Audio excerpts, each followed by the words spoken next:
good afternoon, good day sa inyong lahat. Cloud Moto here. So yun nga, Happy New Year sa iyo, sa iyong nanonood.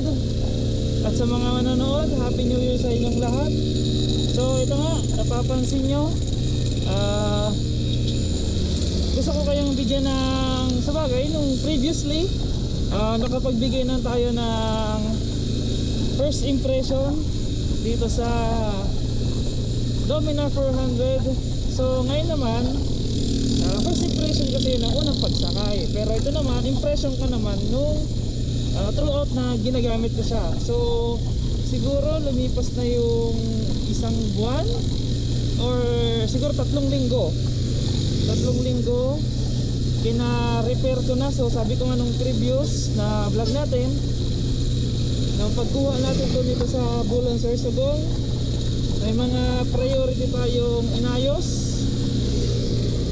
Yan, may priority tayong inayos. Yung fork, naayos na natin yung fork. And then yung preno, napalitan na natin yung preno sa likod. So yun nga.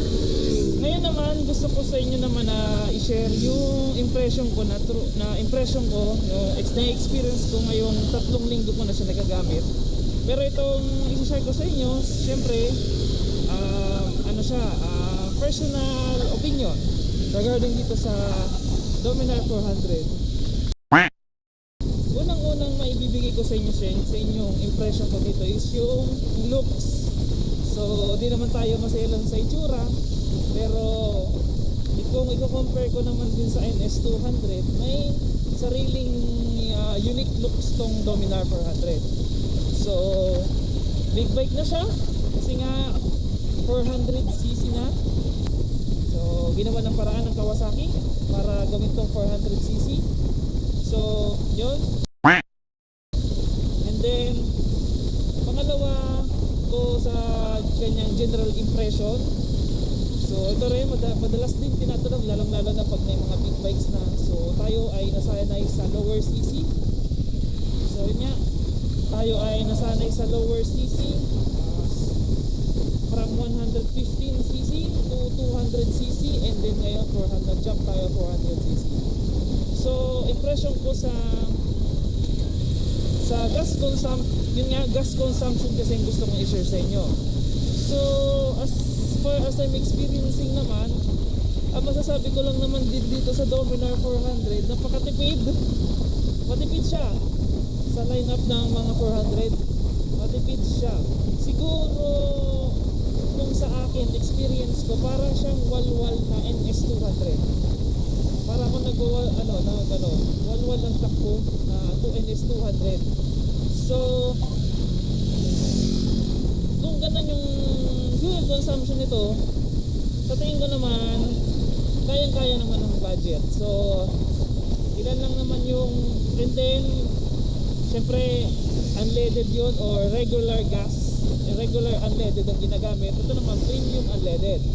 So ilan lang naman yung diferensya sa presyo, kaya abot naman sa bulsa. Then so yun nga, yun yung pangalawa nating impression ko dito sa Dominar 400. So madali ang lang to review kasi linggo ko pa lang naman to ginagamit. So bago nga pala sa pangatlo, magpapasalamat muna ako sa mga subscribers ng ating YouTube channel, lalong-lalo na pati sa Facebook page. So sa mga patuloy na nagla-like, nagko-comment, and then nagko-contribute sa YouTube channel and then sa Facebook natin, maraming salamat. And then magpapasalamat din ako kay Seth.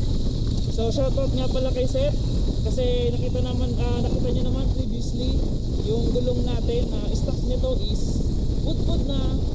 So yun nga, maraming salamat sa Seth. Binigyan tayo na in-sponsoran tayo. So ngayon nga pala stock size tayo, 150 by 60 by 17 na Michelin Pilot Radial.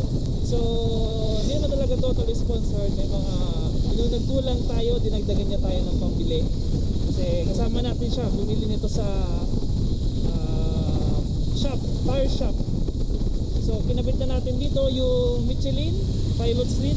So as per my experiencing naman, napakasulit ng gulong, napakaganda sa feeling, and then salong-salo yung buong motor kasi sobrang lapad ba naman, 150. So yun, so balik ulit tayo dun sa general impression natin. Siyempre unang looks. So i-compare nyo naman sa ibang mga big bikes, may unique looks talaga tong Dominar 400. So pangalawa yung fuel consumption niyang matipid sa lineup ng mga 400cc's. Okay, then pangatlo yung mga wear and tear parts. So dahil si NS200 and ay may mga parts akong available, kaya ko rin binili tong Dominar 400 kasi nga yung parts na compatible sa NS200 ay na compatible dito sa Dominar 400 version 2 old model. Magsimula sa preno, ano pa ba, oil filter, fuel filter, air filter, ano pa, grip, tungtungan, foot peg, pillion step, compatible na compatible. Ano, lahat ng mga parts dito sa Dominar 400 ay sa NS200 compatible dito sa Dominar 400. So yun nga, kaya di rin ako namang problema sa pagbili ng parts kasi yung binibilhan ko din mga parts, sinasabay ko na to. So sa pangapat naman, siguro sa comfortable siya. Kung sa all stock, mas comfortable itong si Dominar. Kasi kung i-compare ko yung size ng upuan niya, si Dominar 400 is mas malapad. So si Dominar nga pala ay categorized as, kung correct me if I'm wrong, sports naked cruiser. So since may cruiser siya sa kanyang category, mas comfortable siya, and kasi yun yung purpose niya, maging cruiser, sports naked cruiser. So malapad yung seat niya sa akin, sa driver, and then kung compare ko naman sa pillion, sa angkas, mas malapad. So so tinanong ko rin si BR kung comfortable siya, kung mas komportable siya, mas komportable naman daw. So ilagay pa natin yung binili nating foam dito, di mas lalong komportable pa. So ay sabay ko na rin doon sa pang-apat na comfortable is yung riding position niya. Kasi kung i-compare ko siya sa NS200 is matangkad ako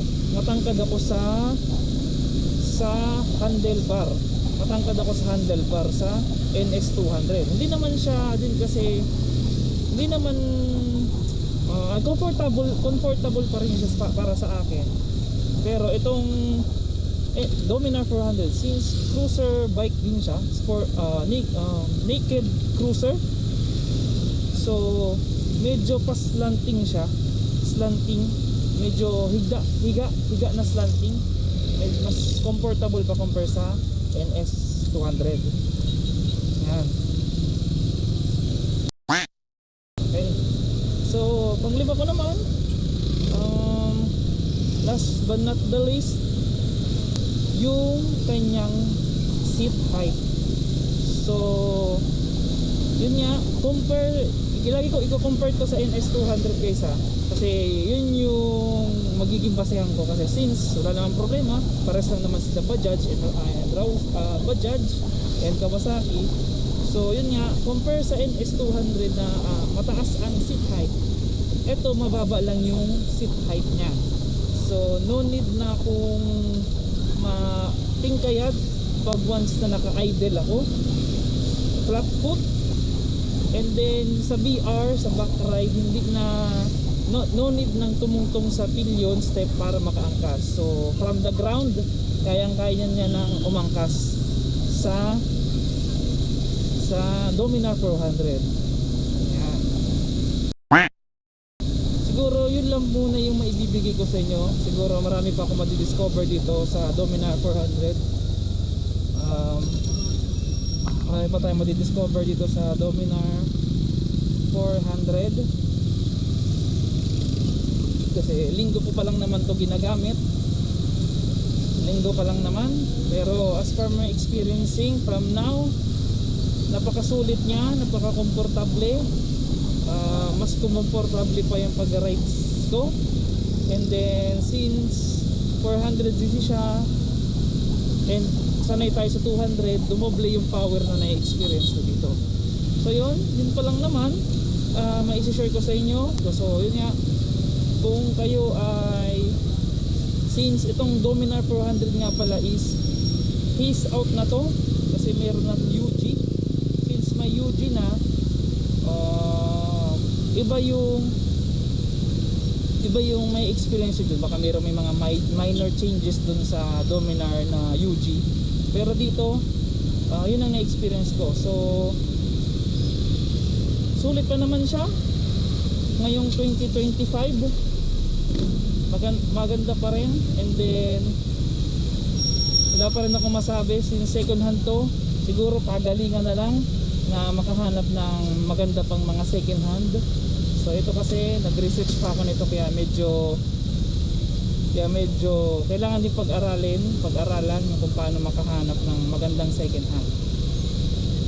So yun nga guys, dito ko na siguro tatapusin yung saglitan na impression dito sa Dominar 400. So yun nga, from NS200 naka-doming na tayo, Mang Domeng. So maraming salamat sa inyong panonood, sa mga patuloy na nagsubaybay sa atin from NS200 dung Dominar 400. So yun nga, maraming salamat sa inyong patuloy na panonood.